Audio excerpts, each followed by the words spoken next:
I am so excited that we are into season 3 of my podcast, Stories of Unconscious Bias. When I first began this podcast, I had no idea that it would take off. I began it because I genuinely want more people to listen, reflect, and learn about how our life experiences can influence us in ways that we cannot begin to imagine. Due to the wonderful candid stories my speakers have shared, I now know that my podcast is ranked in the top 5% globally. I want to thank all my speakers for this huge achievement. As always, if you enjoy it, please do share, rate, and review. Thank you for listening.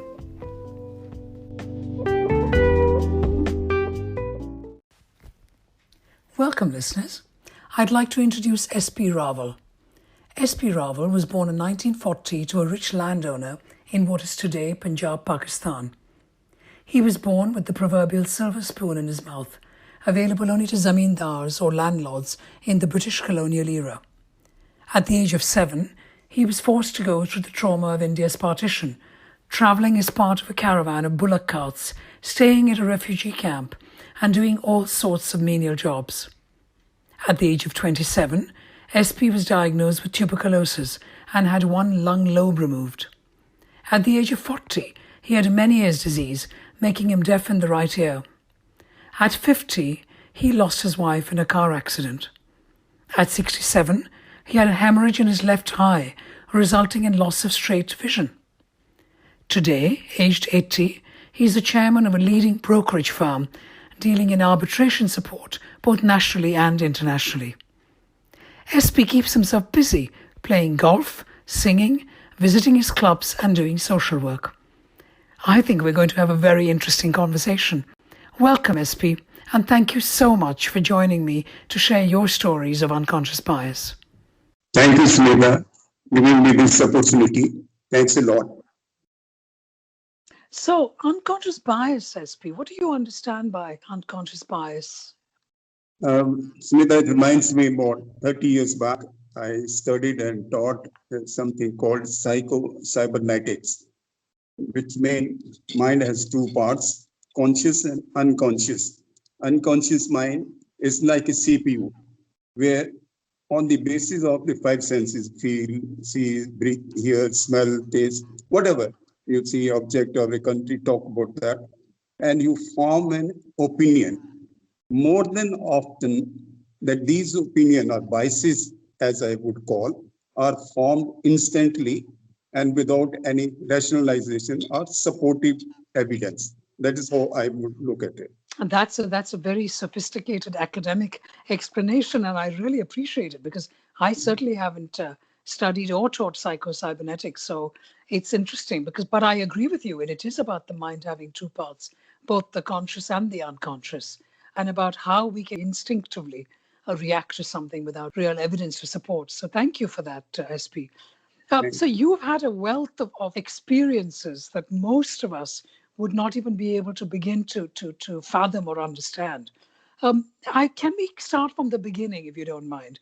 Because I am visualizing you at the age of 7 on this bullock cart, being torn from what you knew and going through what we from India certainly know as an enormous trauma of partition, when India divided into what is today Pakistan, India, and Bangladesh.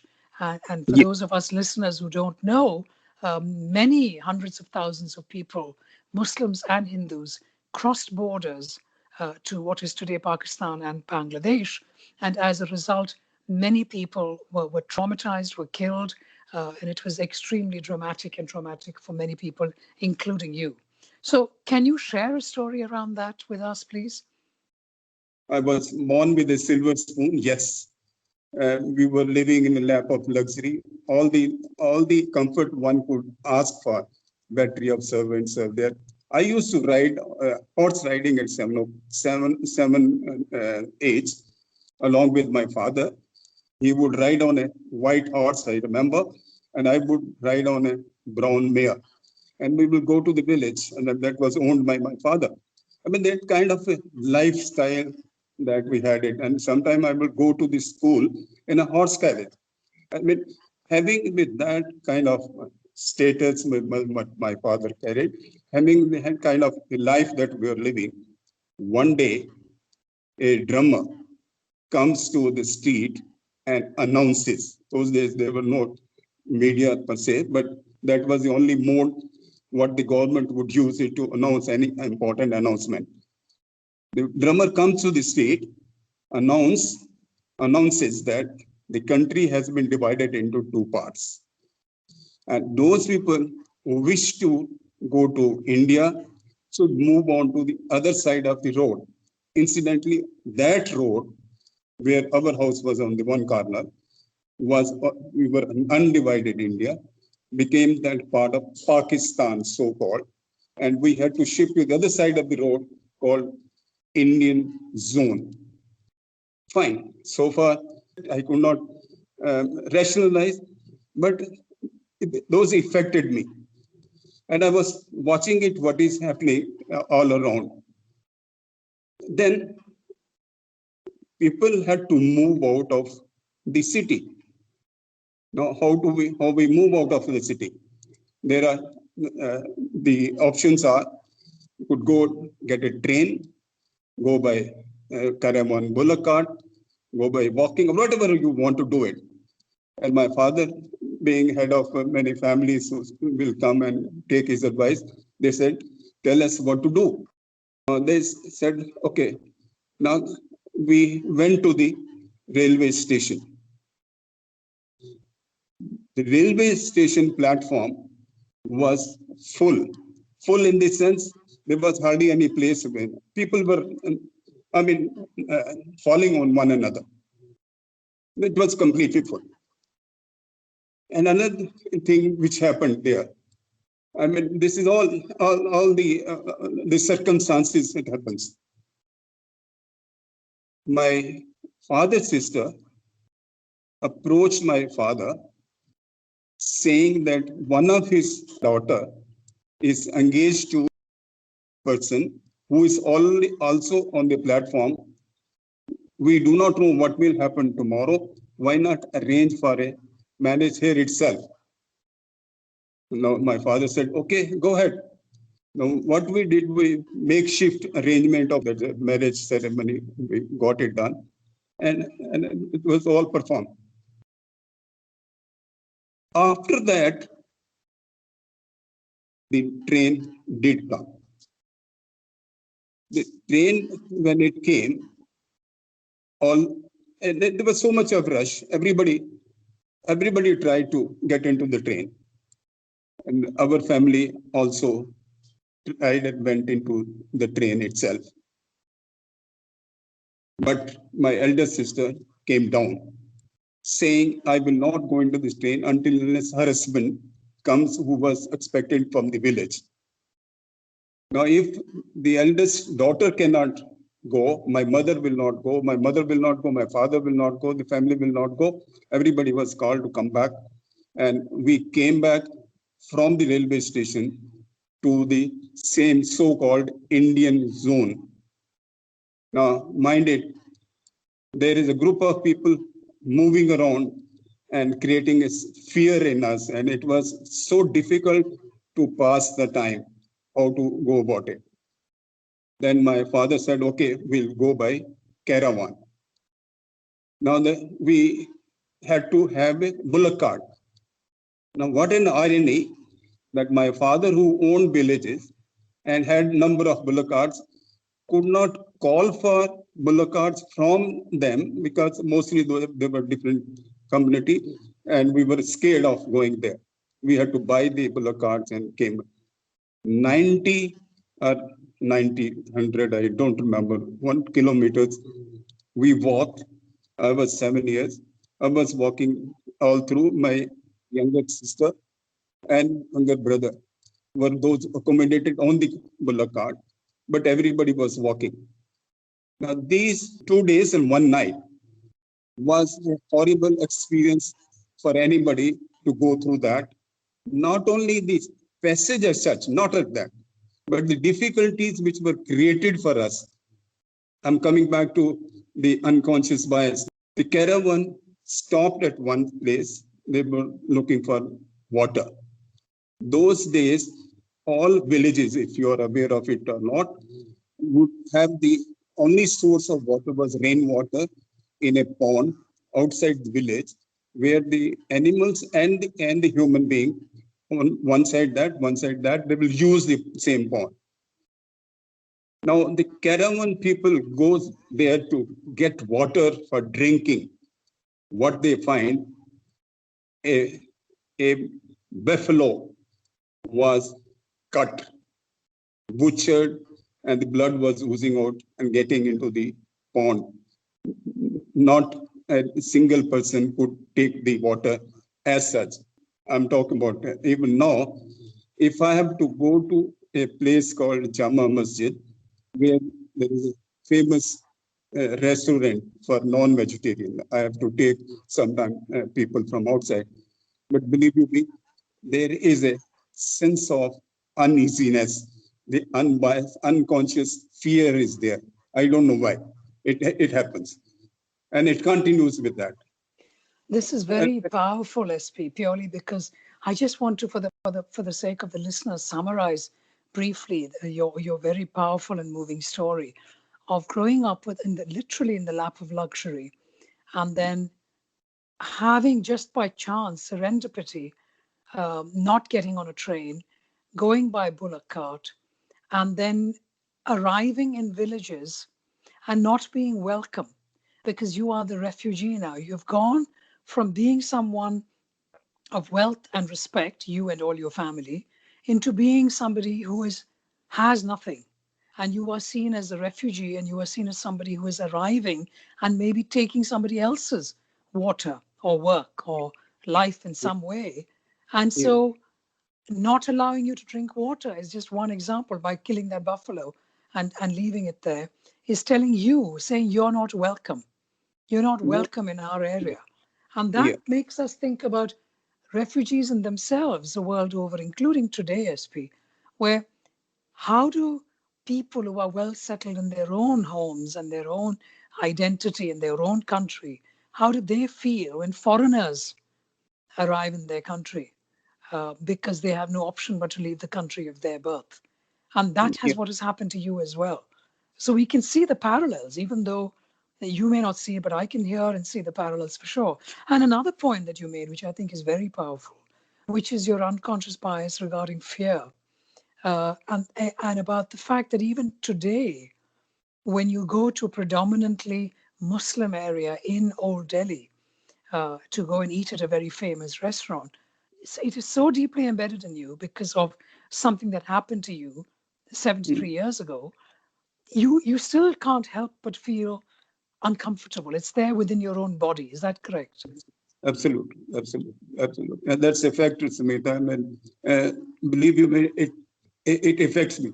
In spite of the fact that I have few Muslim friends, on one-to-one basis, I feel comfortable with them.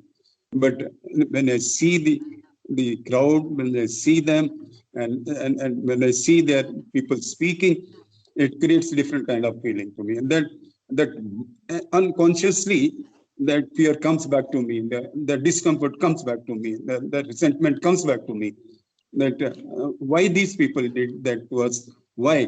And of all the people, I'm admitting it right straightway, that you say age of 7, you can't do the rationalization and all that.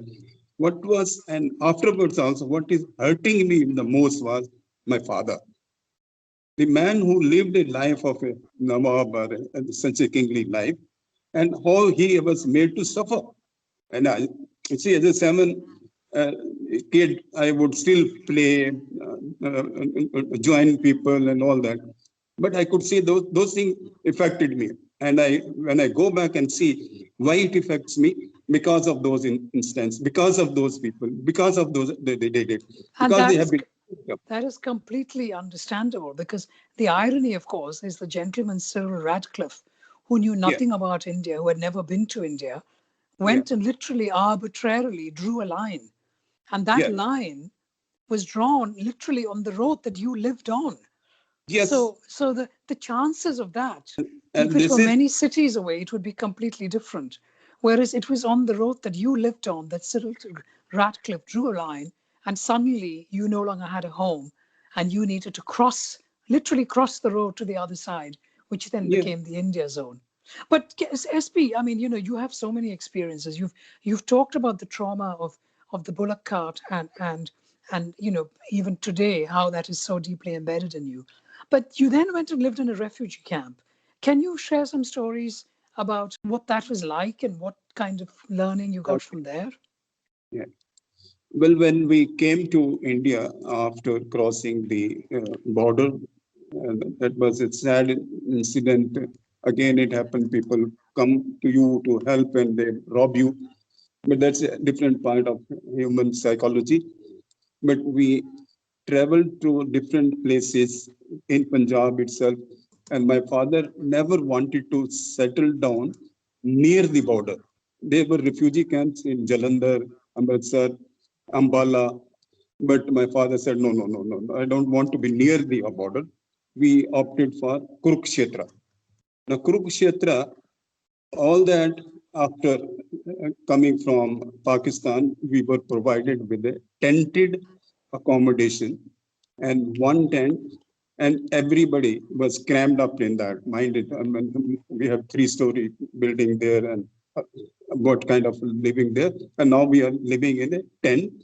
There is no electricity, there is no water, and all that you have to make yourself, you have to go out and community use all this, everything community.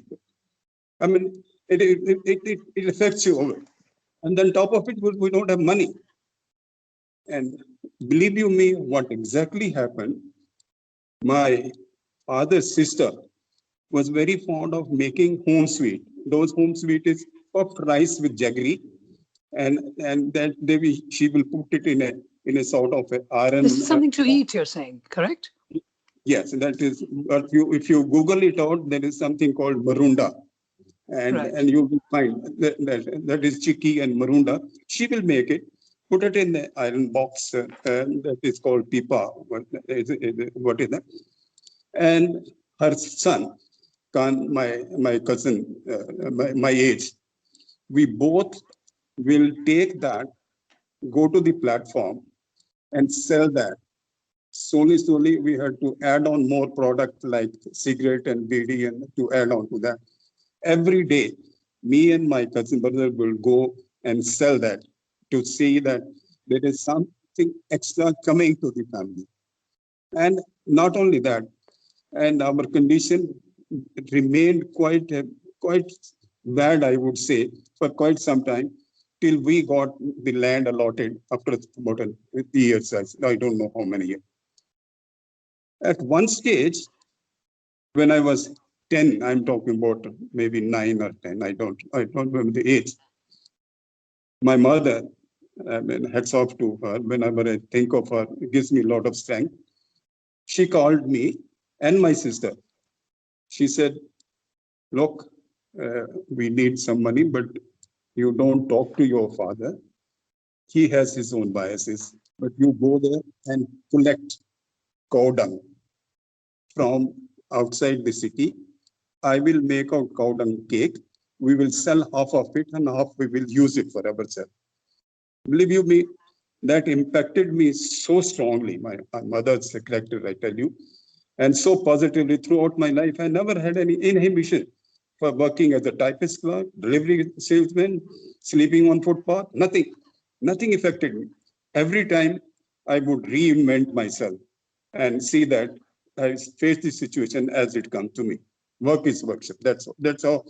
And this is very interesting. And also for those of us listeners who don't know what cow dung cake is, because you use the word cake, it is obviously not something that we eat, but it is essentially flattened cow dung, which is then used for fertilizer in the domestic to cook. I mean, to use it as the equivalent of fire, for to create domestic. fire Yeah. and so Yes. on. Yes. Yes. Yeah, Yes. and Yes. Yes. therefore it was a natural product that was used as fuel in India for cooking. Yeah.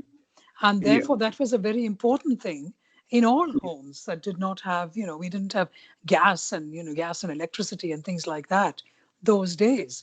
And therefore, that is why your mother had the wherewithal to suggest you do that. But I just wanted to give that as an explanation for those of us who don't know what that is. But Yeah. also, I want to just flag up this very important point that you've just made, SP, which is the whole idea of a person, your mother I'm talking about, who was, born into wealth and a high level of people working for her and so on, saying to you, go out there, go and leave the city center, go and get cow dung, find it from wherever you can, and then I will make them into cow dung cake so that you can then go and sell it in the market. But guess what? Do not tell your father, because your father will not approve of this menial work that you are doing. And it Yeah, is her parenting of you that has developed in you your strength of character about wanting to do anything. You said you slept on the footpath, on a pavement. You yeah, worked in various different things. You don't have inhibitions about any line of work. You don't have a class divide in your head. And no, that has come from your mother. And this is the power of our unconscious bias. How we are mm, parented and how we learn and embed within us things that yes, our parents have said to us will impact on everything that we do as well. And I just wanted to kind of flag that up, because you say your mother, you admire her and so on. But I mean, my listeners have heard the introduction, and you have had many experiences. We have only talked about your age 7, 8, 9, 10, and your experiences as a refugee. Uh, but of course, you've had so many other experiences, and yet you continue to have strength of character. And I think I would like my listeners to appreciate the importance of that. But thank you. SP, I was focusing on the refugee story because to me that is a story that needs to be captured, especially from an Indian perspective, um, because you are now the age of 80, and more people need to hear your story. Um, but when we spoke recently before recording this interview, you talked about luck. Now, what do you mean by luck? How do you see luck? What kind of unconscious biases do you have in your attitude towards what you do and how you live and so on? I'll give you one very important aspect of this luck, as you say. I mentioned few minutes back that we were on the railway station. We went to in the compartment and we came back. I mentioned that. Yes, you did, yeah. Yeah. Now that train, unfortunately, we were told after 2 days or 3 days, was butchered, was literally butchered on the way to India. Now, supposing we were there, what would happen? I do not know. I don't know what will happen on that. But I will say the God's providence that it was safe. I think it made me more resilient, and I find that I can put myself in providence hand and just continue my work and be reasonably dispassionate about the result. Subconsciously, having escaped death at such close quarter and such at young age, it allows me to be a little more cavalier in my approach of life, not careless, but carefree. That's wonderful. That's wonderful, because you don't realize until you start reflecting on it. But essentially, that train, because your sister said, I'm getting off this train, that Yes, followed with your mother, that followed with all the family. So, and yes, then the train left with the passengers. And yes, because of the partition and because of the communal violence, pretty yes, much all the passengers on that train were brutally murdered. They were killed.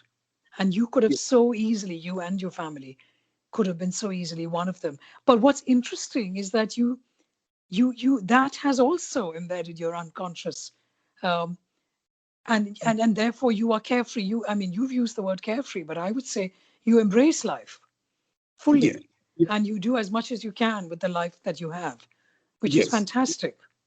Thank you. Thank you. Thank you for that. Quickly, I can mention one more, if you permit me, to an Please do. unconscious that I was working in a company called Gestetner. That's a multinational company. At one time, we were having a monopoly. Even UNO used to work with our help. We were in coping system as such. And The boss, obviously the owner and the boss was Mr. David Gestetner. One day he was approached by Rank Xerox, offering his technology to David Gestetner. But believe me, David was unconsciously overconfidence biased towards his own product and said, no, I will not accept any other technology because this is mine.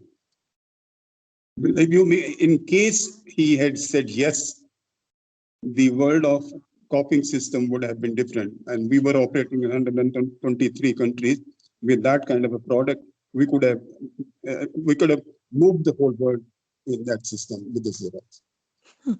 That reinforced my belief that one should not miss an opportunity. But here is an instance which I got it. The opportunity, all I'm saying is opportunity last is you lose the world. And when I was a clerk, I was extrovert. I was close to everybody. And one of the senior persons said, asked me, said, you'd like to change a job?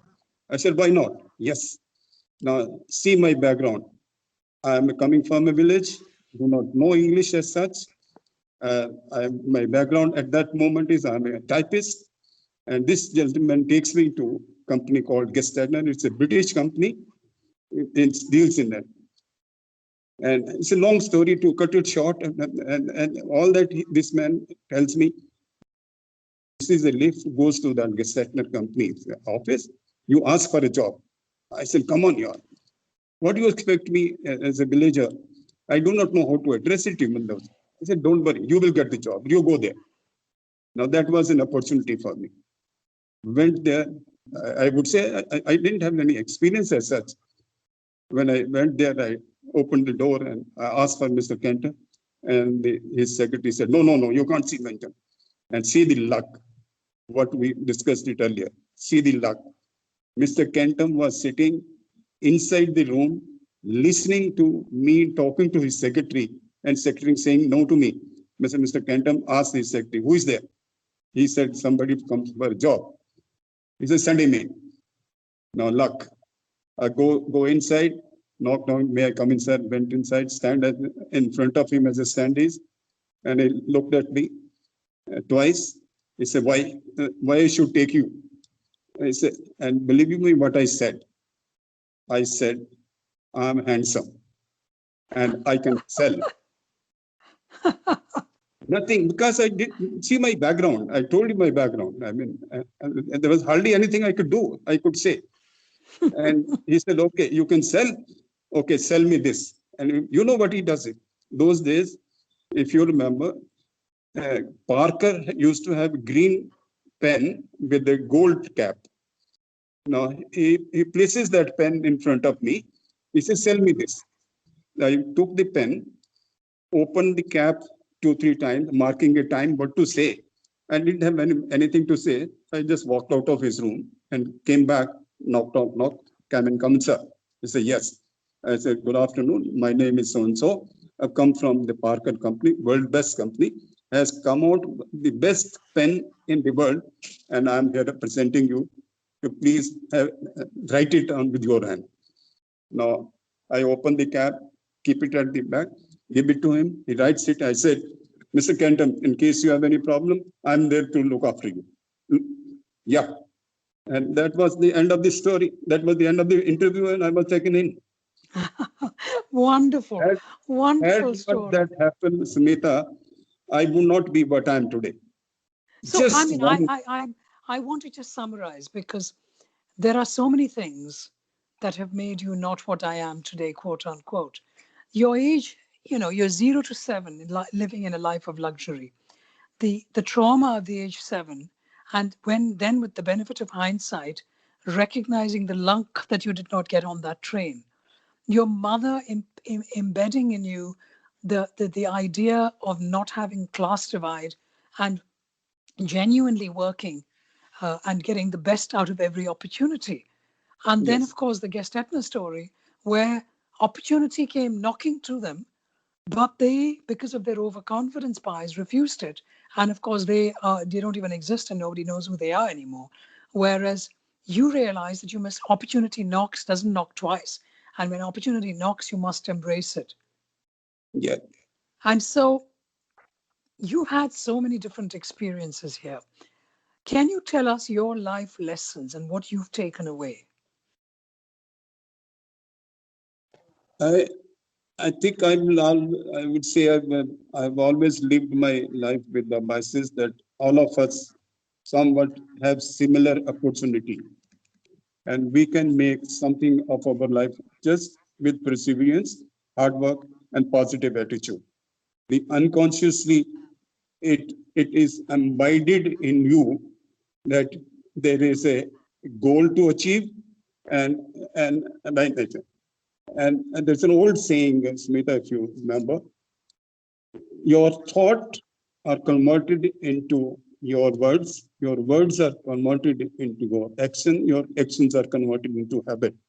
And Let's say once that again. I want you to say that again. Your thoughts are converted. Go on. thoughts are converted into words, words are converted into action, actions are converted into habit. And once you form an habit unconsciously, you work and achieve what you want to achieve. That, Fantastic. that Fantastic. is That what my life has been. That, I mean, it is far more than luck, SP, and this is what I appreciate. Because if we go back to the very first question, and I was asking you what is unconscious bias, and you were talking about, and I'm choosing the word you've just chosen, about just because of smell and taste and so on, we then get certain instincts and we get certain habits. And then those habits, we jump to conclusions without realizing it. And you were saying, use your thought, do it cautiously, do it calmly, do it openly, create new habits in your life. And then Yeah. those new habits will challenge old unconscious biases and make you embrace life and be successful.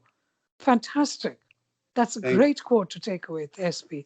SP thank, Rawal, thank you so very much for sharing your stories of unconscious bias with me today. thank you. Thank you, Smita.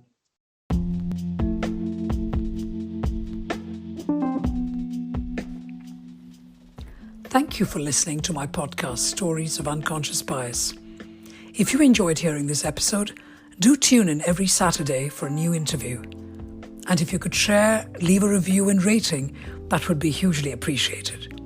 You can find me on Instagram and Twitter @Smita Tharoor, and feel free to suggest new guests. Until next week.